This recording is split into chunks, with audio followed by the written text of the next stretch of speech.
So now, what I also believe, and again, we can get into quantum physics, we can get into some of the more esoteric sciences, but we understand that energy is what the whole universe is made out of, that everything vibrates at a certain energy level.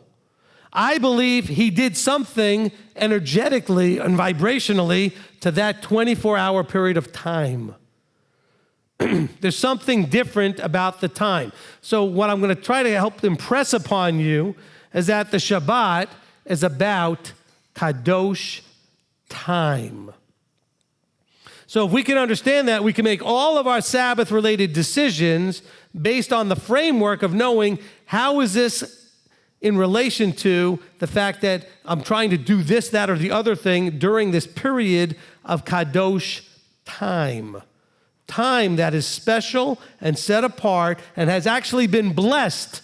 What does it mean when he blesses something? Who knows what that actually meant? It was at the end of creation week. And the last thing he did was he did something to that period of time called the seventh day. We don't know what that actually was. We know what it looked like when he said, let there be light. We know when he said, let there be animals, let there be the sun and the moon, let there be plants and the green trees and everything. What? And the fish and the birds and the bugs, and even when he made man. But what did he actually do? Because see, we think of rest meaning he did nothing. No, he stopped the creative process, but he blessed. He did something to that time. So if we can get our brains and our minds wrapped around this idea of set apart, holy, kadosh time, it would make our choices of our decisions on Shabbat much easier.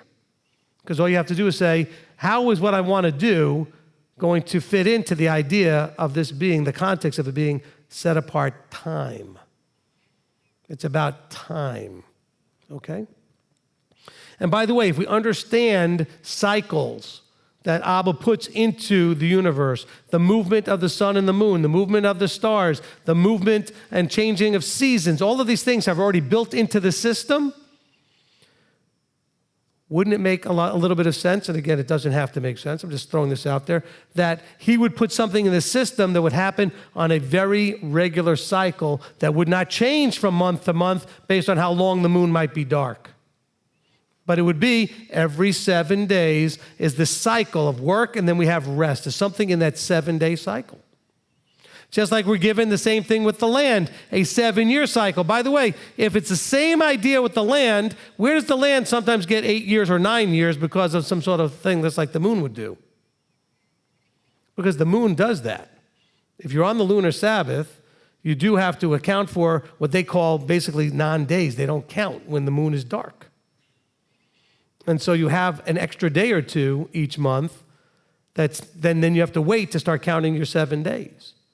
So that takes you out of this idea that from a physics point of view, in the world, by the way, physics is Torah. Chemistry is Torah. Biology is Torah. Not the way man has all figured it out, but the existence of the way things work, that is what Yahweh, that's laws of Yahweh. If I take this and drop it, it will fall because there's a law that Yahweh put in place that will make this fall. That keeps you from flying off in the air. Okay? There's laws that make it rain and snow and the wind to blow and the sun to shine. All of that stuff is part of the laws of the universe. We've broken them down into things like biology and chemistry and physics and stuff to try to understand it. But whatever part of it we've gotten right is because we simply have identified the laws he put in place. Who knows how much we got wrong and how much we got right, but whatever we got right is because we figured out this is what he put in place. And so I believe from a physics point of view, a cycle that goes 7 would be something that would repeat on a continuous cycle, actually fits all of his other laws in their predictability. And so I'm just throwing that out there as another piece of the puzzle. Okay, just another thing to think about. But let's, as we look at this, understand that the whole creation week, the whole understanding here is that he took a period of time and protected that time or blessed it. He did something to it. He put his Yahweh whammy on that time. That's why there's something special and different about that time. There's just something about it.